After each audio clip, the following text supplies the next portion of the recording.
Hello everyone, so I've got a feeling that my keezer may have sprung a little bit of a gas leak, so I thought I'd take the opportunity in this video just to quickly show you a couple of techniques that I've learned for how you can first of all identify whether you've got a leak in the system, and then also how to kind of track it down and find out where it is so you can repair it. So hopefully that'll be useful to some of you. Let's get on with it.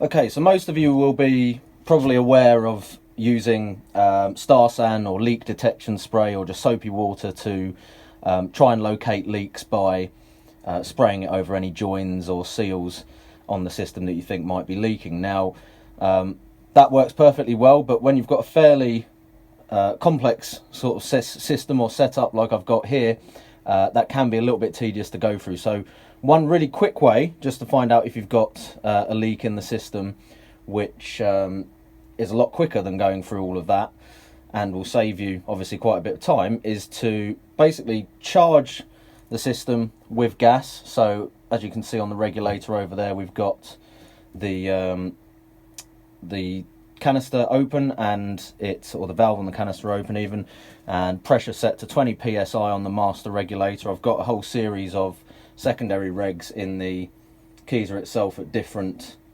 pressures, but that doesn't really matter at this point. So what we're going to do is basically let it charge up. So open the valve on your bottle and allow it to stabilize at the pressure. So wait until you can't hear any more gas basically venting out of the cylinder, and then all we're going to do is just close the valve on the bottle, and now keep an eye on those gauges on the regulator. Now, if the system is fully sealed and there's no leaks, it should hold on both of those dials at the same level of pressure. If there is a leak, you will usually start to see the gas level for the bottle reading start to drop first, and then you'll also lose some pressure on the pressure dial itself. So we'll just leave that for a few minutes, because sometimes, depending on the size of the leak, it can take some time for this to drop down. So we'll leave it for a few minutes and wait and see where that goes to. But yeah, if it starts to drop off, we can tell that there's a leak in the system. Now, there is a slight caveat to this, in that if you have beer in your kegs which is still carbonating, your pressure levels may start to drop very slowly over time due to CO2 actually being absorbed into the beer. So you may want to take kegs out of the system if the beer in them is only just started carbonating and it hasn't stabilized at the carbonation level that you want to. So bear that in mind. Other than that, just yeah, turn the gas off and leave it for a little while, see what happens. Okay, so I've left this for about 10 minutes now, and as you can see, the gas level has dropped significantly on this gauge here. It's still holding the pressure, but if this is dropping here, you know there's something leaking gas out of the system. So bear in mind, if you've got kegs attached to your setup at the time you're doing this, those will act as a gas reservoir, and the same with like a slow puncher or something like that. If it's a very slow leak that you've got, it will take some time for the levels to actually drop on the gauges. So but that's not really a problem, because this is something that you can just sort of do, turn the gas off and just leave it alone. You know, you don't have to stand there watching it the whole time, and just come back to it. And if you see, as we are here, that the level, which is actually dropping a lot quicker now, is going down, you still know that there's a leak in the system. So what I'm going to do now is try and isolate where that leak actually is in the system by switching on and off various valves and gauges as I go through one by one to see what's happening. If you've got a fairly simple setup, so if your regulator is feeding straight into one or two kegs or whatever, then you can kind of go straight to using the Star San spray bottle method to try and find the leak. If not, if you've got a slightly bigger setup like mine and you've got secondary regulators or a gas manifold or gas management board, it would be probably still quicker to do the method I'm about to show you, where I sort of basically break the system down into separate parts and test it using this same method again. So let's try that now. Okay, so first of all, I've unhooked all the gas disconnects from the kegs, and I'm now going to go through and shut all of my secondary regulators. So I'm closing them off. So if you've got a, like I said, a gas manifold or a gas management board, then just close all the taps. So at the moment, if I open the gas bottle again, what I'm going to have basically is just gas feeding into the secondary regs, but not going on to the disconnects or any of the kegs either, which are already disconnected. So at this point, if I now open the gas bottle, I'm just testing to see if there is a leak anywhere between the regulator and going through the secondary regs as well. So let's just turn the gas on. So again, just give it a minute to stabilize, which won't take very long because there's hardly any volume in terms of the pipe work and regulators to actually fill at this point, and then close it back off. And we'll just go away and leave that for a little while again, just to see if the level holds where it is. So we're just below 60 on the gauge here, so I'll just leave that for a little while and see if it is stable at that point. Okay, so I've left that for a little while and I'm pretty confident that there's been no movement at all on there. So what I can now say is that there is no leak between the primary regulator and going through the secondary regulators. So it must be further downstream in terms of the system, and we can now go through those other outputs to try and find out which one is actually leaking. Okay, so what I'm going to do now is basically go through these regulators and open them one at a time, repeat that process that we've just done, and see if those are the sources of the leak. So this will tell us whether the leak is now somewhere between the output of the secondary regs and the disconnects. So let's start with this one.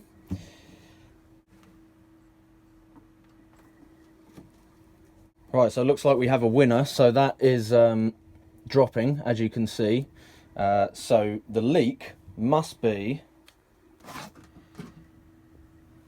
somewhere between the output of the secondary reg and the disconnect itself. It's not connected to the keg, so we can check the keg separately afterwards, but at this point I know there must be a leak somewhere along this line that we need to find.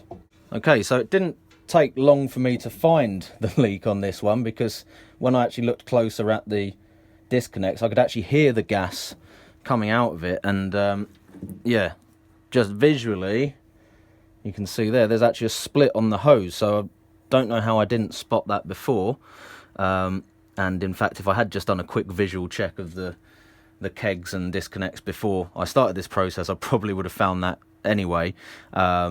But you know, a lot of the time leaks are not going to be that obvious, or the source of the leak is not necessarily going to be that obvious, but you can actually, don't know if that's picking up on the microphone, but you can actually hear the gas coming out of that. So it's quite a significant leak.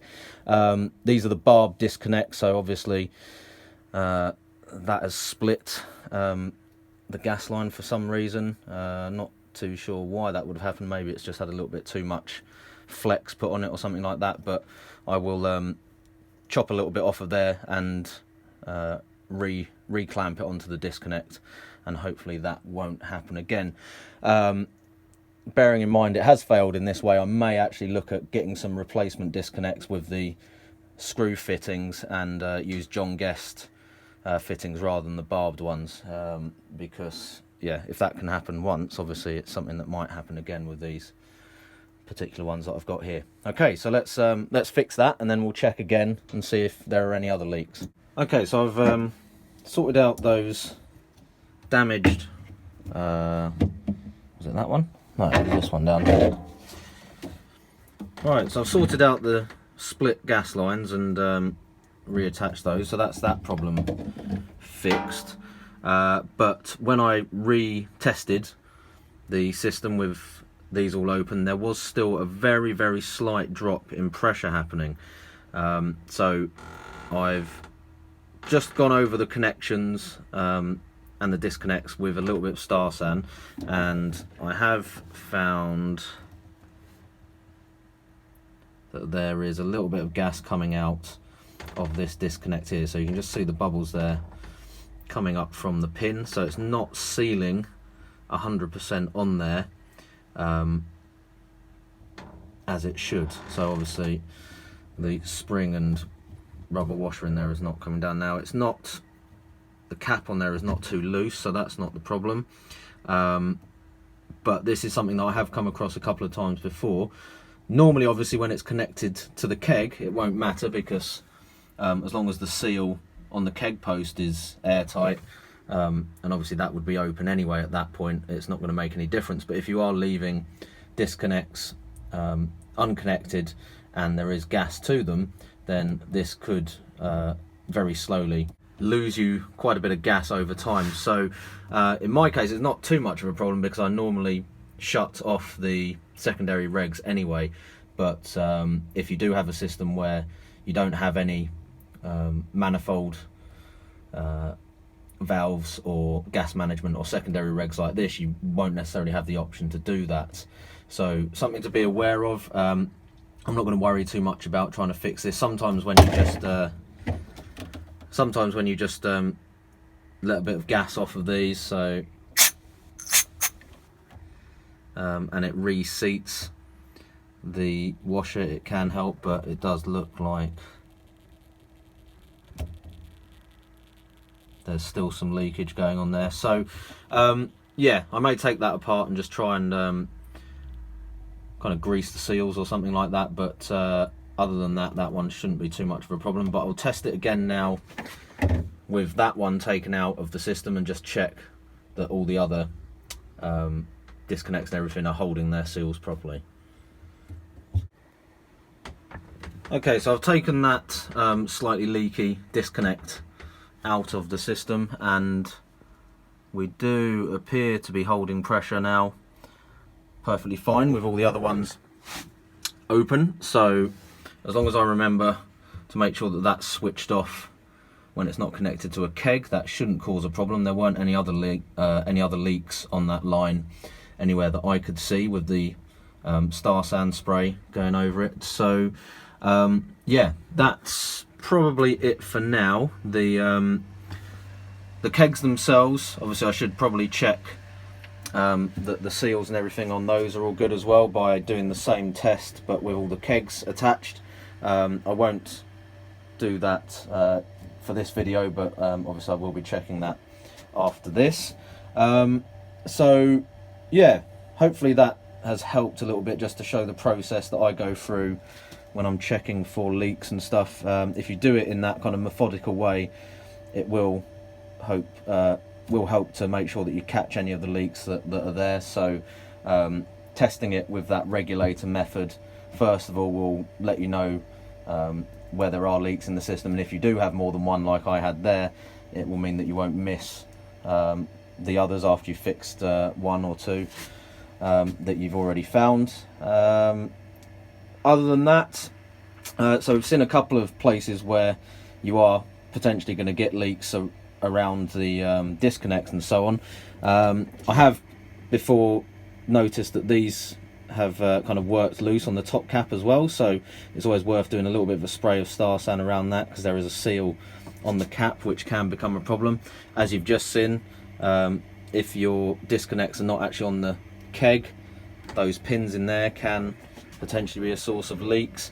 On the kegs themselves, your O-rings and seals on the keg posts, on the outside and internally, if they are worn out or loose, then those can cause gas leaks, so those are worth checking. I've also had issues with pressure release valves in the past, so sometimes if you get a bit of beer on the underside of the pressure release valve, it can make it quite sticky, so that the O-ring on the end of the actual pin here that pulls up kind of sticks to the end of the tube and then can come off, so that can work loose a little bit, and I've had leaks from those before as well, so be aware of that.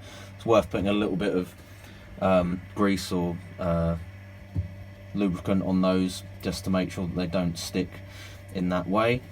And then obviously with your John Guest fittings as well, the O-rings inside of these can get worn or become loose, so a little bit of Starsan or leak detector spray sprayed into the joints there will help you find out if there's any issues with those. The only other place that I've had an issue before was actually on the primary reg itself, so don't rule out the main regulators as a source of leaks.